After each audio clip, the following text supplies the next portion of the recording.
ಸ್ವಂತ ಮಗಳ ಜೀವನವನ್ನೇ ಹಾಳು ಮಾಡಿದಂಥ ಹೆಂಗಸು.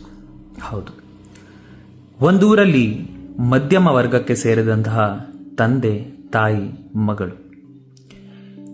ಮಗಳ ವಿದ್ಯಾಭ್ಯಾಸಕ್ಕಾಗಿ ಈ ತಂದೆ ತಾಯಿ ಬಹಳ ಕಷ್ಟಪಟ್ಟು ಕೆಲಸ ಮಾಡ್ತಾ ಇದ್ರು.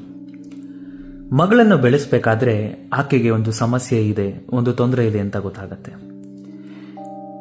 ಇವರು ಇವಳನ್ನು ಕರ್ಕೊಂಡು ಹೋಗದೆ ಇರೋ ದೇವಸ್ಥಾನ ಇಲ್ಲ, ತೋರಿಸ್ತಿರೋ ಡಾಕ್ಟರ್ ಇಲ್ಲ. ಮಗು ಬೆಳೆದು ದೊಡ್ಡೋಳಾದ ಮೇಲೂ ಈ ಸಮಸ್ಯೆ ಹಾಗೆ ಮುಂದುವರಿತಾನೆ ಇರುತ್ತೆ. ಈಗ ಆಕೆಗೆ 20 ವರ್ಷ. ಇವರು ಮುಂಚೆನೇ ಈ ಸಮಸ್ಯೆ ಇದೆ ಅಂತ ನನಗೆ ಗೊತ್ತಿದ್ದಿದ್ರೆ ಈ ಮಗು ಹುಟ್ಟಿದಾಗಲೇ ವಿಷ ಹಾಕಿ ನಾವು ಸಾಯಿಸ್ಬಿಡ್ತಾ ಇದ್ವಿ, ಈ ಥರ ಎಲ್ಲ ಯೋಚನೆ ಮಾಡಿರ್ತಾರೆ. ಈ ಕತೆ ಮುಂದೆ ಏನಾಗತ್ತೆ ಅಂತ ತಿಳ್ಕೋಬೇಕಾದ್ರೆ ಪಾರ್ಟ್ 2 ಬೇಕು ಅಂತ ಕಮೆಂಟ್ ಮಾಡಿ, ಶೇರ್ ಮಾಡಿ.